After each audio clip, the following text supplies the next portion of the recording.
Work out பண்ணி முடிச்ச உடனே ஐயோ மசில் கிளைகோஜன் குறைஞ்சிருச்சு, அதனால 15 கிராம் கார்ப்ஸ் எடுத்தே ஆகணும், இல்லாட்டினா மசில் கெயின் வந்து இம்ப்ரூவ்மெண்ட் இருக்காது அப்படின்னு யாராச்சும் உங்ககிட்ட சொன்னாங்கன்னா பொறுங்க, புது சயின்ஸ் என்ன சொல்லுதுன்னா ஒர்க் அவுட் பண்ணும்போது மசில் உள்ள கிளைகோஜன் எவ்வளோ ரெடியூஸ் ஆகுதுன்னு கேட்டிங்கன்னா நீங்களே ஷாக் ஆயிருவீங்க. ஒரு மெட்டா அனாலிசிஸில் பார்த்தீங்கன்னா நம்ம ஒர்க் அவுட் பண்ணுறதுனால வெறும் 24% ஆஃப் மசில் கிளைகோஜன் தான் ரெடியூஸ் ஆகுது, அதுக்கு மேலே கிடையாது. இல்லை நான் லெக் டே பண்ணுறேன், லெக் ப்ரெஸ் ஹெவியாக போட்டிருக்கேன், ஸ்குவாட் ஹெவியாக போயிட்டுருக்கேன், இன்னைக்கு லெக் டே வந்து ஹெவியாக போட்டதுனால நீங்கள் கிளைகோஜன் குறையும் நினச்சிங்கன்னா ஹெவியாக பண்ண பாடி பில்டர்ஸ்க்கே பார்த்தீங்கன்னா வெறும் 28% தான் ரெடியூஸ் ஆயிருக்கு. ஸோ உண்மைக்கே வந்து கார்போஹைட்ரேட் தேவையா இல்லையா நம்ம ஒர்க் அவுட் முடிச்ச உடனே பார்த்தீங்கன்னா கண்டிப்பாக தேவையில்லை. ஏன்னா நீங்கள் நார்மலாக பண்ணுற வெயிட் லிஃப்டிங் அப்புறம் நீங்கள் எடுக்க போகிற மீல்லே வந்து திரும்ப அது இன்க்ரீஸ் ஆக ஆரம்பிச்சிடும்.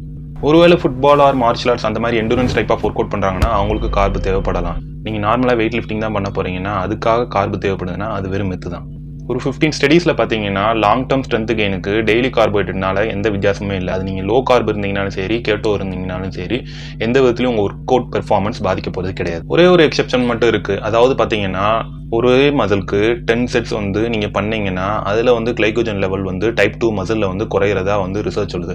ஆனால் அந்த 10 செட்டு வந்து ஒரே மசிலுக்கு போகிறது ப்ராப்பரான எக்ஸிக்யூஷனே கிடையாது. பாட்டம் லைன் என்னென்னா ஹை கார்ப்ஸ் வந்து உங்களுக்கு ஒர்க் அவுட் முன்னாடியோ இல்லை பின்னாடியோ நீங்கள் அதிகமாக திணிக்கணும்னு அவசியமே கிடையாது. உங்களுக்கு டோட்டல் அமௌண்ட் ஆஃப் கேலரிஸையும் நீங்கள் ப்ரோட்டீனையும் மேட்ச் பண்ணி எடுத்தீங்கனாலே போதுமானது. உங்கள் ஒர்க் அவுட் பெர்ஃபார்மன்ஸ் கரெக்டாக இருக்க தான் செய்யும். உங்களுக்கு என்னோட சேர்ந்து weight loss or muscle gain பண்ணணும்னு நினச்சிங்கன்னா கீழே இருக்கிற கூகுள் ஃபார்மை ஃபில் பண்ணுங்கள். இந்த தகவல் உங்களுக்கு பிடிச்சிருந்துச்சுன்னா உங்கள் ஃப்ரெண்ட்ஸ் அண்ட் ஃபேமிலிஸ்க்கு ஷேர் பண்ணுங்கள், உங்கள் ஜிம் பார்ட்னருக்கு ஷேர் பண்ணுங்கள், லைக் பண்ணுங்கள், மறக்காமல் சப்ஸ்கிரைப் பண்ணி பெல் ஐக்கானை கிளிக் பண்ணுங்கள். தேங்க்யூ.